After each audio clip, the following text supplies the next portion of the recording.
Oh yeah, welcome to the Intuitive Empire. I'm your host, Jaya Rose, and we can finally get started because you are here. And if you are ready to energetically align with your desires, own your innate magic, and step powerfully into your spiritual leadership, well, love, you're in the right place. Let's do the damn thing already.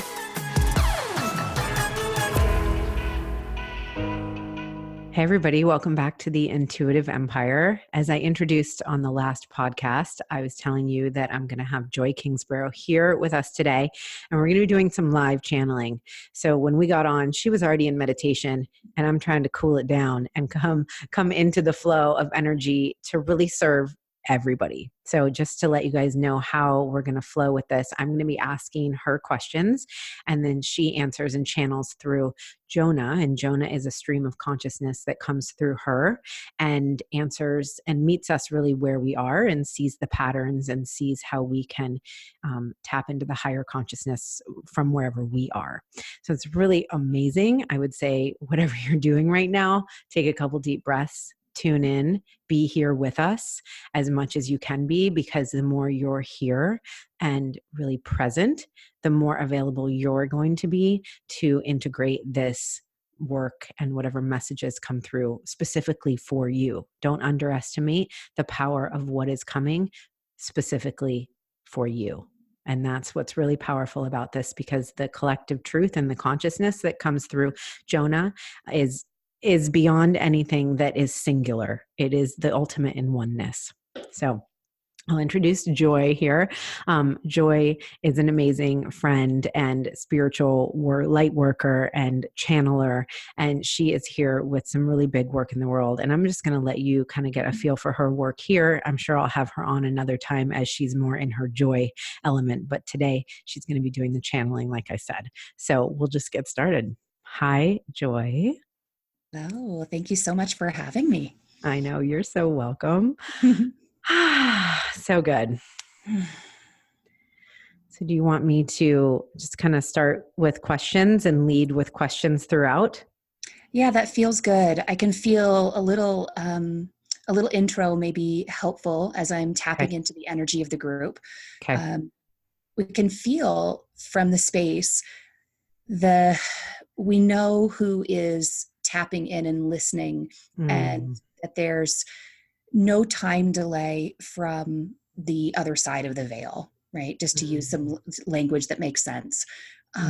The unseen world sees what's happening in a distinct expression of time space. So there are windows of time that have already occurred.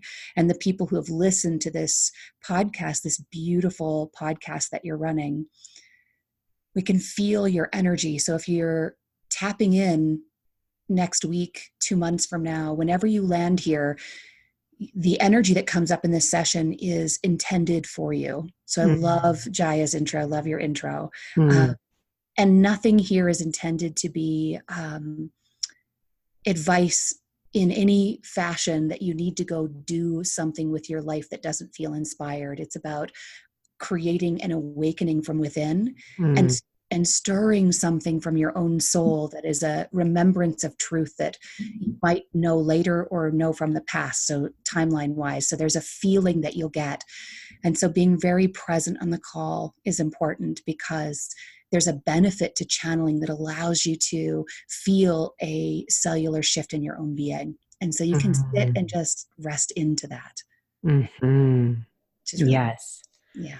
I love that. And that is so true for what I've experienced and why I wanted to do this co-creation with you for everyone, because that cellular shift that happens when that consciousness comes to you in such, I mean, it's the truth, but it's just pure consciousness. So it doesn't even resonate as truth or not, right? Yeah. It just feels like it can land when you're really open. And so like not trying to figure it out as much with your mind and your understanding, but because it might not totally feel that way, but just to be with it. Yeah. Okay. Beautiful. Thank you. Yes. Okay. You feel ready? Yeah. Okay. The thing that I'm feeling into a lot in my own life and around the collective that I believe, like the part of the collective I'm here to play, is around leadership and around this new paradigm of leadership and how women are rising and women are being called forth to heal, and then in return help heal on such a, heal the consciousness and raise the consciousness. And I am curious from your perspective and the insight that you could give us around just like what this new paradigm of leadership looks like, and kind of what are we preparing for? Well, it's a big question, because every step that we take in history, every time space that we live in, is preparing for what's next. But this moment that we're experiencing is different than it's been in several hundred years. And by that, I mean, we've been preparing for a long time for an alignment of body and consciousness, where the bodies and the higher energies are coming into each of the bodies on the planet. So ultimately, that's been what we've been preparing for. We now have the vibrational frequency for that to be possible for every human alive. So we're no longer preparing for that element, that alignment. That alignment is available, and the teachers like yourself are out there teaching how to come into body, how to be in body as a spirit. And that is step one before anything can occur. And so there's a little bit of a catch up happening where it feels like that's leading edge and what's next. And yes, it is, but that space has already been made. So I just wanted to be clear about that. Yeah. What's next from that place is coming into a sense of leadership for your own body and self. So the feminine energy specifically, and I'll be clear here, this does not mean male or female. There's a feminine aspect that carries a frequency, and all humans have it. Women tend to have the ability to access a spectrum of that feminine energy. The body is designed to let more of that energy be present faster, which creates an opportunity for women leaders to emerge, which is something we are seeing. But in that emergence is a massive healing that's taking place of women coming into leadership from a place of knowing that emotion and connection and love and doing things for a higher purpose and calling must take priority. And that shift is the next sort of, it feels energetically like challenge, but it's really a separation of old energy. It's a separation of needing to conquer the world and instead collaborate and connect with the world. So leadership is moving from let me conquer the next land and let me conquer the business next to me, to let me find a way to co-create with team humanity to expand our experience. And leadership is being on the edge of that, those who are brave enough to speak next, so that the people who have not yet heard the message can hear it. And that leadership is staying on that edge of expanding into these new energies, which I feel we'll talk much more about in our conversation. Yeah. So those energies, I mean, I'm hearing you say that the shift is really around how we're looking at why we're doing it and what we're doing it for. So versus like the self, we're doing it for the self, but we're doing it for something bigger than us, the mission you talked about, and for humanity. And so for those of us who are, we understand that, like we feel the call, we're doing it. Is there anything that can be really helpful for us to focus on, to continue to move forward, even when it's not been revealed yet, and even when I say revealed yet, meaning like our own particular path, like, right? Like we're moving into the darkness in some ways.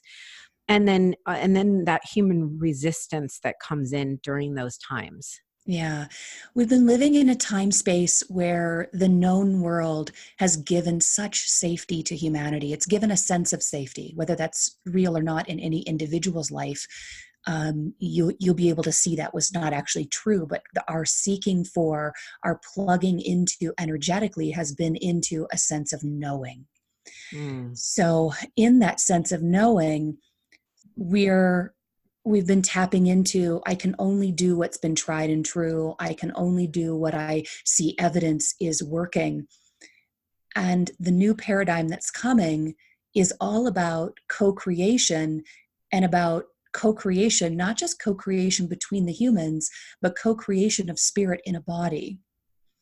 And in order to do that, in order for spirit and body to come together, you can call that soul and body. It's really higher self. It's a much vaster frequency as it's coming into the body to operate as one, coming into this oneness within that space.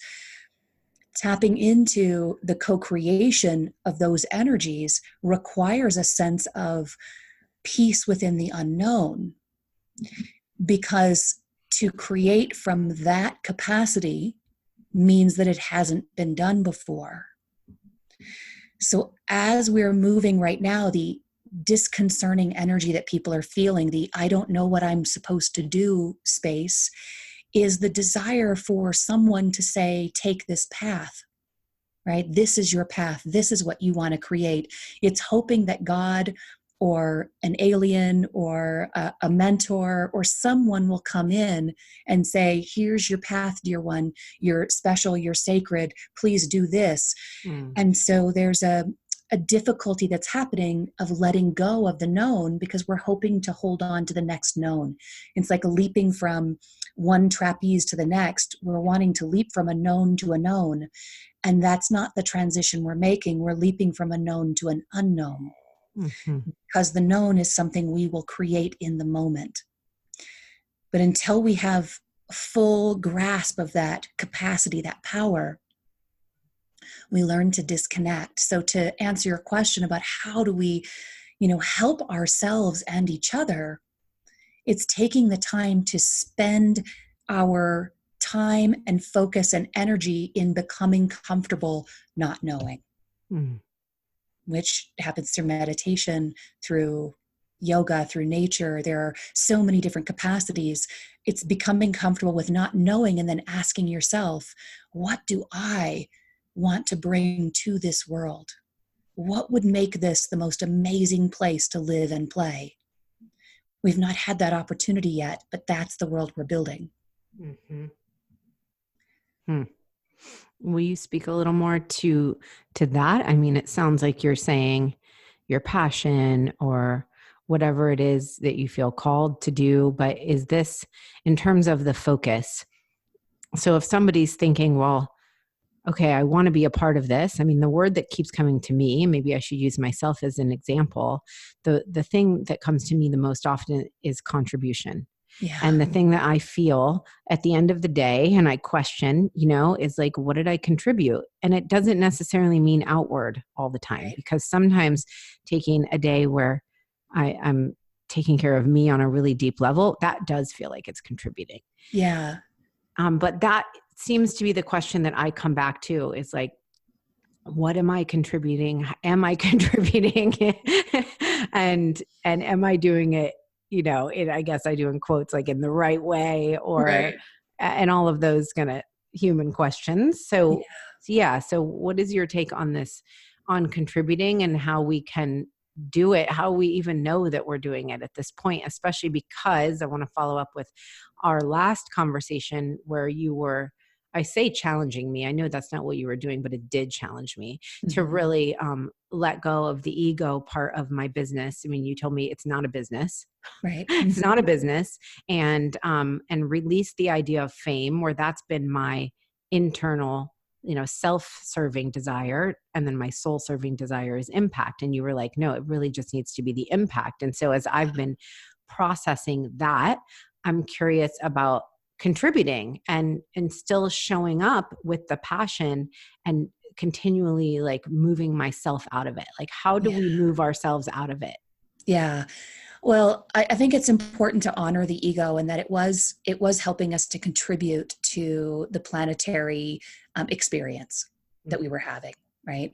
And the reason for that is because there was a collective understanding that we were going to move through lessons, challenges, karma, all of these pieces. There were certain elements that we needed to move through that the ego helped us serve. There was a collective understanding at an unconscious level, and we were in service to a fear-based energy. I say that because it's familiar to those tuning in. It's a frequency. We were honoring a particular frequency that would allow us to, once we mastered that frequency, be able to rise up out of it, which is what's just occurred. Mm. We mastered that particular frequency, the ego-based frequency, where the ego was needed for contribution. So the frequency has changed on the planet and within the human capacity. And so our purpose is now become a collective aligning with, as I say this, you'll understand it's a collective aligning with a new frequency, which can be measured by a particular span of hertz frequency that you could measure, but it's the frequency of love for very simplistic terms, right? Mm-hmm. So we're all collectively contributing to the rise of love, whether we're awake or not. We're contributing to that energy by either still being in the ego and creating enough contrast that people say, I'm done, I don't want this anymore. They can feel the shifting. And then a leaning into that experience of what would it be like if we were in this frequency full time, not just in meditation, not just when we have a great conversation, right? So anchoring into that frequency. Mm-hmm. To know that we're contributing is a feeling. Whereas before we would get feedback from the world, thank you, here are all your dollars, here are all your likes, here are all the things that align with the frequency base that we were in. Because that frequency isn't dominant, those things fall apart so fast. Even if you get a lot of likes and a lot of money, it can just dissolve, right? And I imagine so many people tuning in understand. They've experienced that. And so what's lasting and what we're building our strength on is the higher frequency, where when we feel the contribution, it's because we've learned to come into our bodies and feel it and align with it. Mm-hmm. So even right now, if you close your eyes and feel, what does it feel like to contribute? To know that I've mattered today. Right? Mm-hmm. You can start to feel this feeling of, you can call it whatever you want, giddy, tingly, bubbles, excitement. There's passion, any label, right?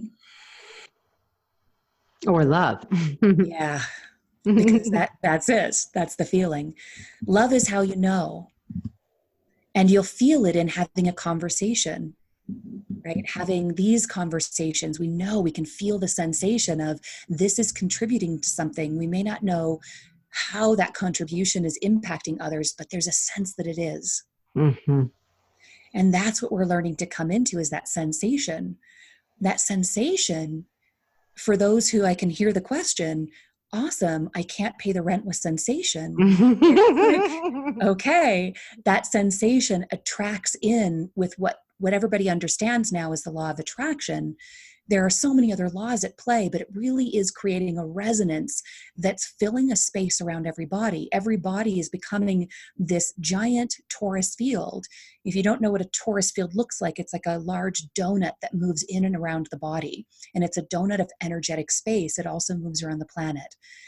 These individual spaces are becoming full of this vibrational frequency that calls in every supporting component that you could ever need, but it will call it in more immediately, similar to a deer being hungry and being guided to the meadow that will feed it.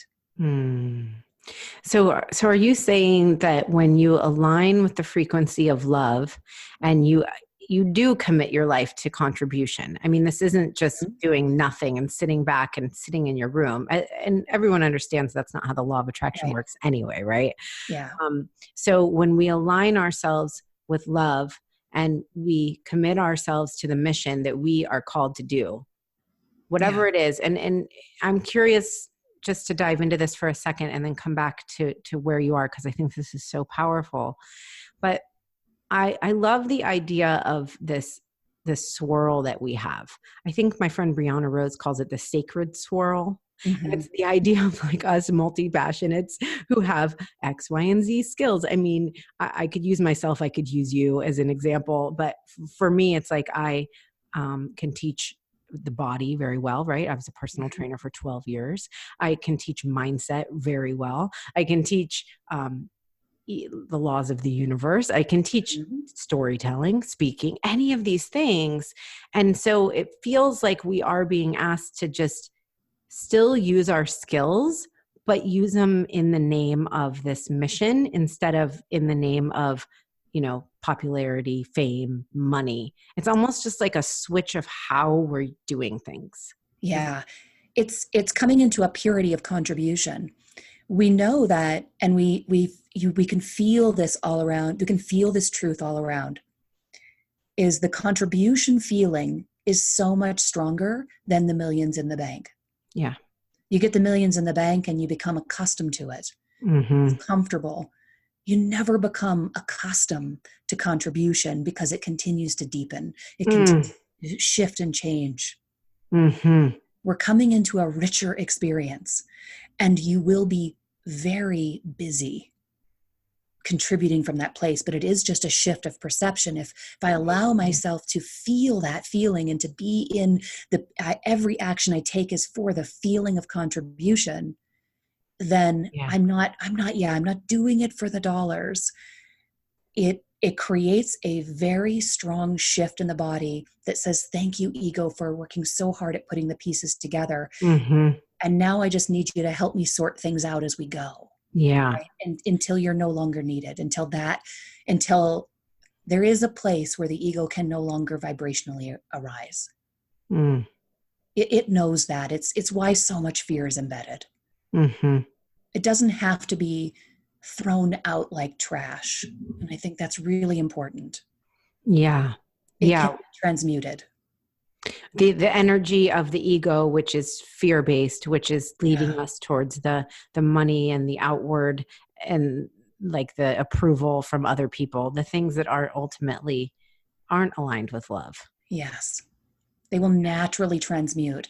This is why it's so powerful. And I know this wasn't part of your question, but I can feel it in it, is the ego is something that can be slowly dissolved. It makes me think of a rainbow and how a rainbow comes out after the rain. The storm was full ego, right? Full ego raging in our lives and creating all this drama and chaos that we loved and learned from. And when the storm passed, the rainbow came, and that's the version of ego that says, I'm going to help you look at life from through a powerful lens, and I'm going to create meaning for myself through this ego. But there comes a point when the rainbow begins to dissolve and fade and is no longer a reflection of our experience, and it becomes a pure sunny sky. And that's the journey of the ego. Okay, I need to hear that like 18 more times. Thanks a lot. Goes like, I just tuned that right out. Yeah. Like every day is a rainbow. Blah, blah, blah. Okay. Awesome. You said rainbows. Yes. Okay. Oh, God. Oh, Jonah, you're so funny. Well, I think that it does become, it's so heady almost in a way. And I was talking to our friend Chantel about this, and I'll tune her into this part where we speak about her. Hey, girl. And we were talking about how we have these similarities of we're performers. Right? Like we thrive on the stage. And she has been speaking on the stage. I was dancing on the stage some of the time she was speaking, and now I'm speaking. And it's like, there is ego in that. I think we were agreeing in our conversation that like the initial parts of the prompting and the courage it took to get on stage, to do these things that feel fearful. The ego, it felt like it was, whether it needed to be there or not, I don't know, but it was a part of it for sure. And that's what we were agreeing on. And I got this download at night and I was messaging it to her, and I'm curious to hear you speak on it. It's this idea that, cause she was kind of saying like, it almost feels immobilizing. Okay. If I take my ego out, then how do I get on stage? Who am I? Right. The question really becomes, who am I on stage? Who am I as a leader? Yeah, beautiful question, because it helps really reinforce what we're talking about here is that I think we've been talking about raising our vibe for a lot of years now. Mm-hmm. And that's felt metaphoric for, I think, a lot of people tuning in. I think that's felt like being in a good mood. And it's very or taking a good picture with a filter. I have high vibes. Yes. Sepia looks good on me, whatever the filter, like I'm good. Right.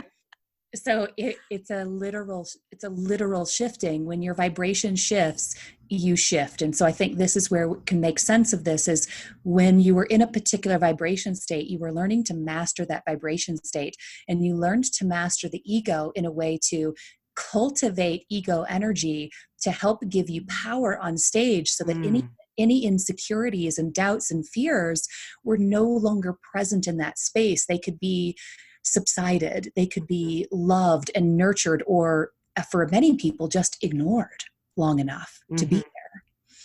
So the ego was powerful.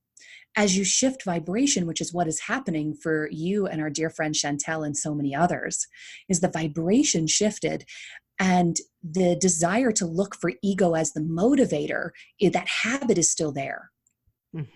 So it's shifting focus now and saying, when I fall in love with my contribution, when I fall in love with the message that I have to share, when I spend time sitting in and feeling what that would feel like to help others free themselves of the pieces that came along with staying in that state of ego. That yes, ego helped you get on stage, but ego also helped you have a really bad spiraling down energy. It also helped you destroy friendships. It also helped you call in people who wanted to destroy you. So ego is a part of a lot of things.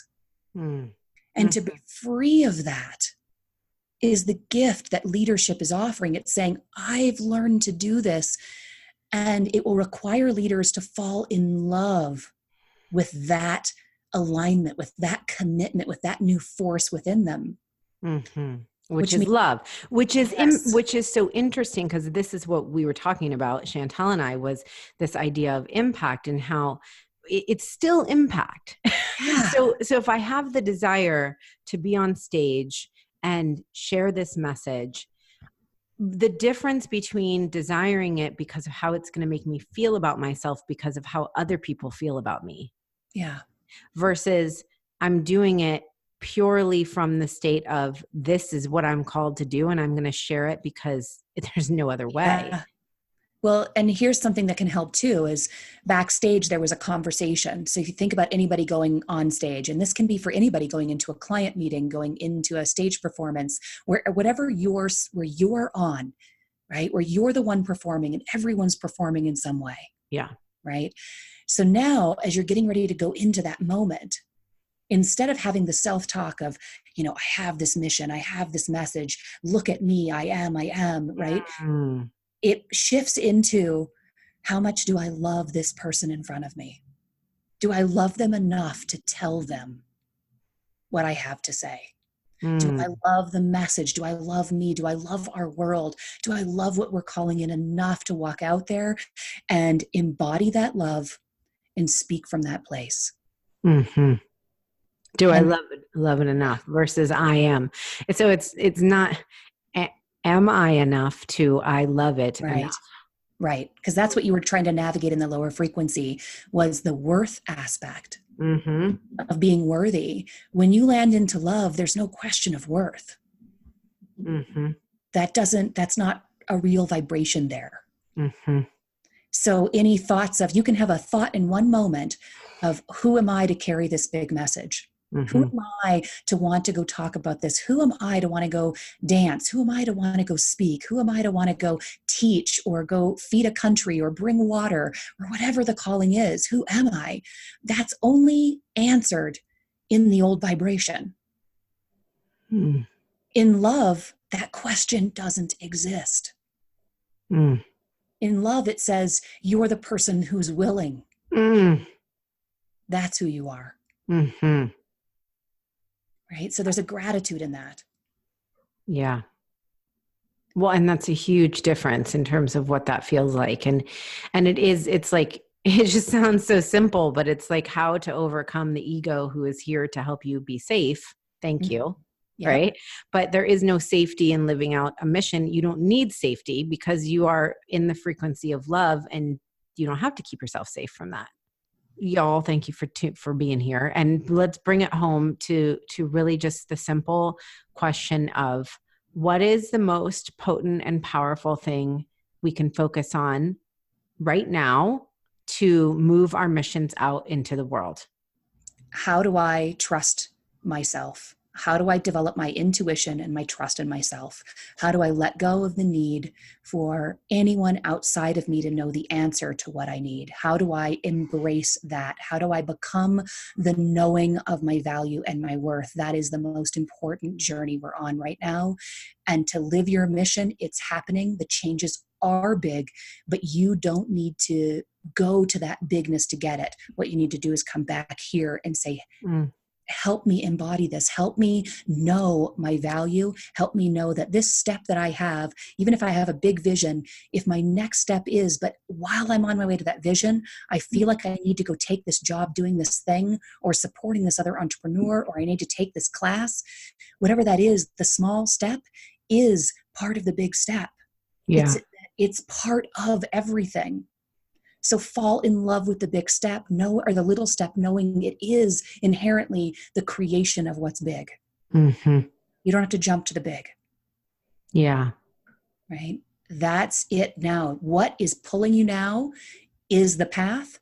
And if you are hearing it at a really low frequency, you're like, I kind of have this idea, this is my thing, or I know that I want to love people, but I don't know what that is. Mm-hmm. I know that I want to impact, but I don't know what that is. Develop your intuition. Yeah. Develop your body consciousness. Yeah. Bring spirit and body together. So good. This is literally why I have the Embody program. It's like exactly. It's exactly, which just came through me and was like, you will do this. And you know what? While I have you here, can I just ask a question? Yes. Okay. Well, I mean, I don't know I don't know what it is actually, if it's a question, but this is, I mean, when you're saying this, I'm like, oh my gosh, this is why this has felt so important. And I think it speaks directly to you saying that, to develop your intuition is the step, because it's so true.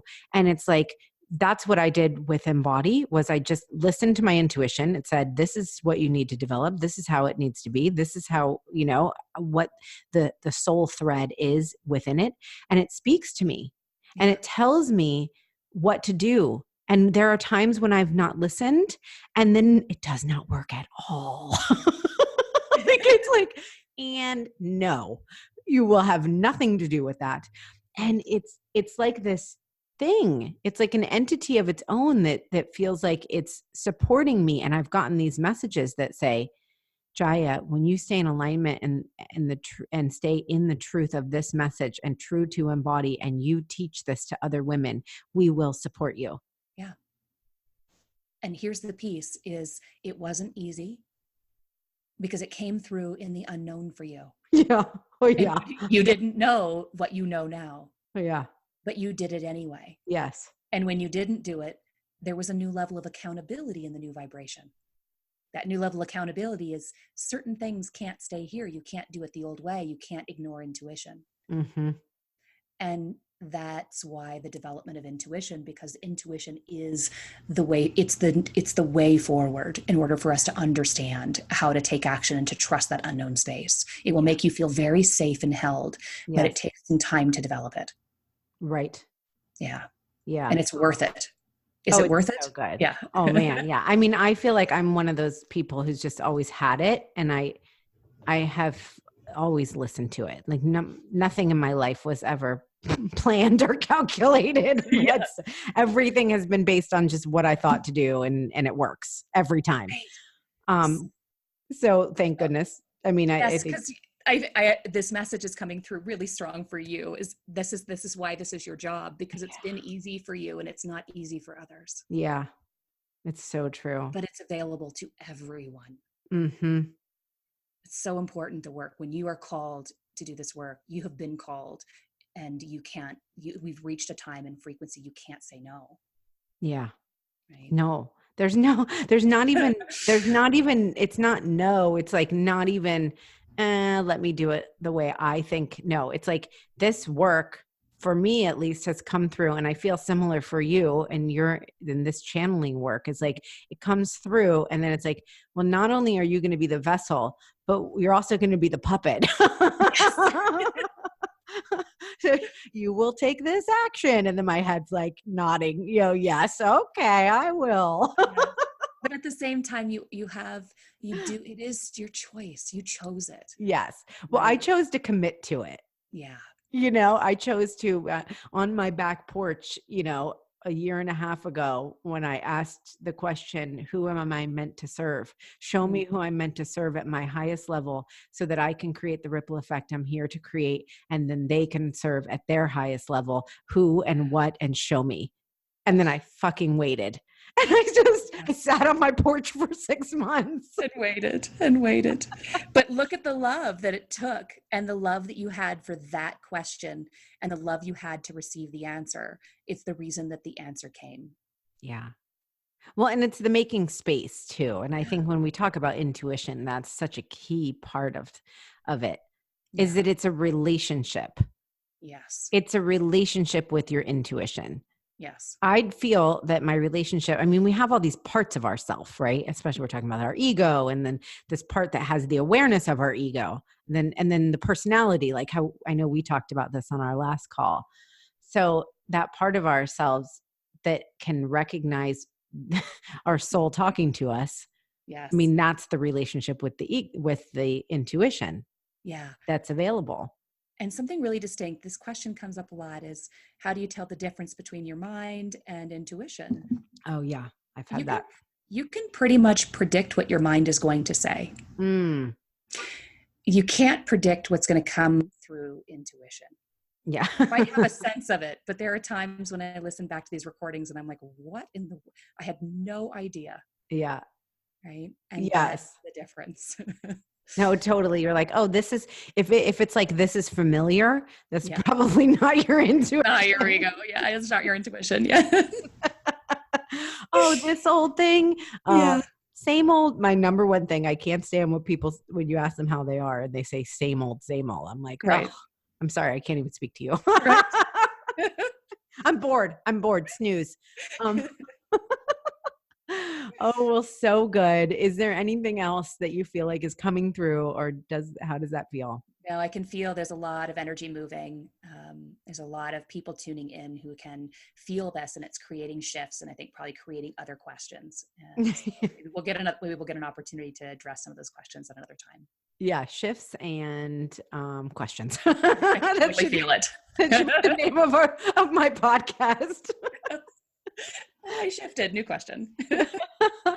Yeah. Well, for everybody who's listening, if it's before October 20th of 2019, both Joy and I are going to be in Kelowna, Canada. Or is it Kelowna, BC, or Kelowna, do I say Canada? British Columbia, yeah. British Columbia, yes. And we're going to be at Chantel, who we mentioned a couple of times, at her event, Shine Live. So message me directly if you want information, because it would be amazing if you're like, oh, this was what the heck? I want more of this. Well, come join us live, because we would love to have you and hang out with you and hug you and please do. In person. Please do. Yay. Okay. Thank you so much for being here. Appreciate you beyond. Yeah. Thank you. Okay, thanks everyone for tuning in. We'll see you next time on the Intuitive Empire.